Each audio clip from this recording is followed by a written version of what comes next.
Extinguishing the pendulum. Sometimes, you simply can't ignore a pushy pendulum. You can't sidestep it. You can't walk away. You're cornered.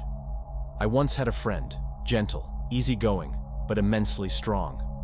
One night, we were riding a tram when a gang of aggressive thugs boarded. Classic destructive pendulum. There were a lot of them, feeding off each other's negativity, feeling invincible. But that kind of crowd always needs to stir someone up to get even more energy. They picked my friend.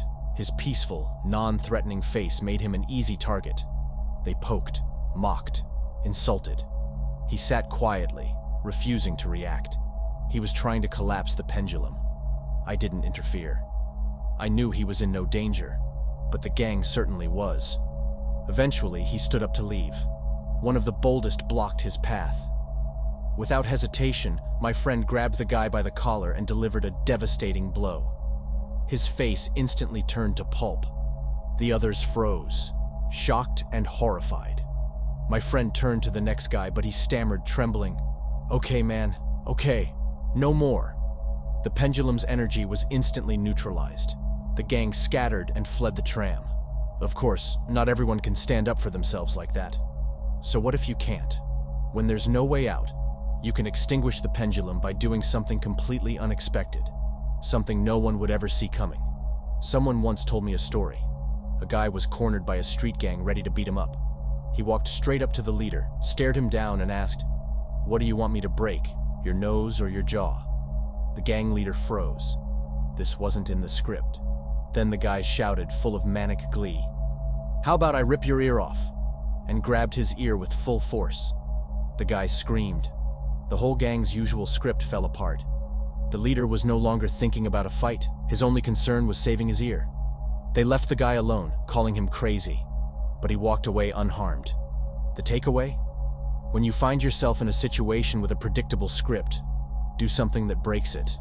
That disruption extinguishes the pendulum.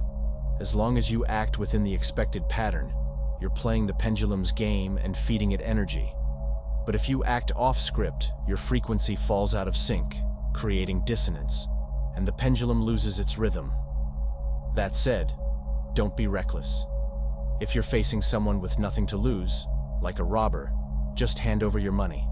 Some even carry mugger wallets with small bills just in case. If someone's mentally unstable or high, even martial arts skills won't help. It's like dealing with a rabid dog. Any resistance could cost you your life, and that's a pointless way to go. Sometimes the best tool is humor and imagination. Turn irritation into a game. Let's say you're being jostled by a crowd on a busy street or train. Picture yourself in Antarctica, surrounded by penguins waddling around clumsily. Who are you? Another penguin. Now the crowd becomes more amusing than annoying. Sure, that's easier said than done when you're about to blow a fuse.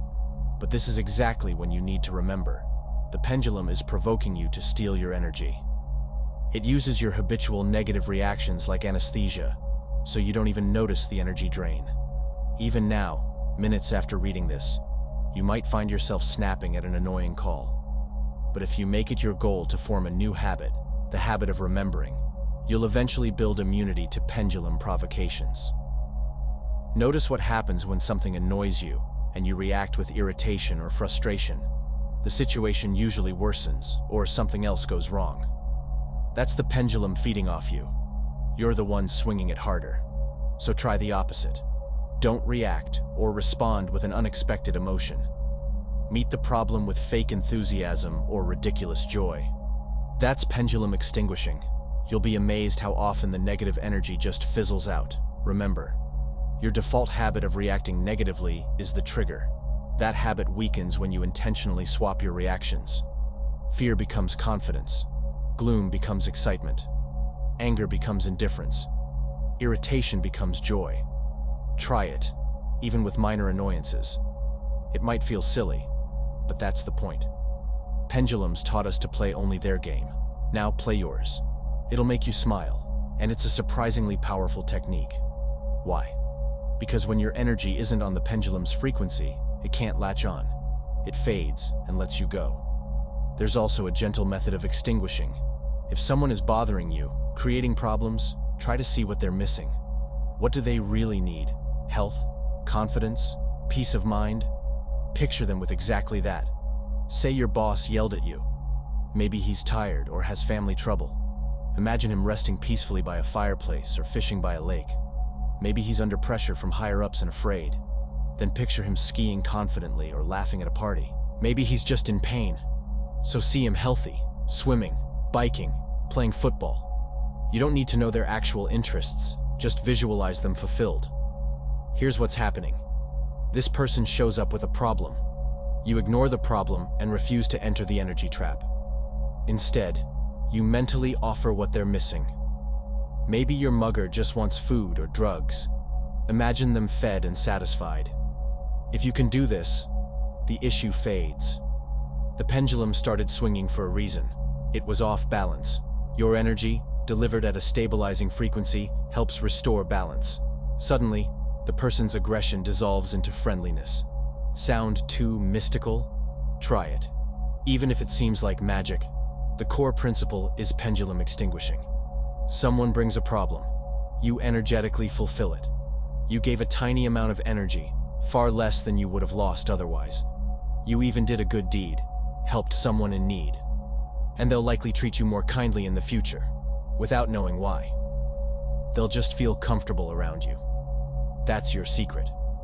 You can use this method when you need something too, like a bureaucrat's signature. First, feed them with this visualization. Then ask, and watch them help. One last thing. What happens to the pendulum's energy when you extinguish it? It comes to you. You grow stronger. You handled the problem. And next time, it won't even be a problem anymore. But if you fight it, you give that energy back to the pendulum that created it. Psychologists and therapists have known these methods for ages. They're professional tools. But if you're new to all this, they're incredibly useful. They show you how and why psychological defense works in a clear, tangible way.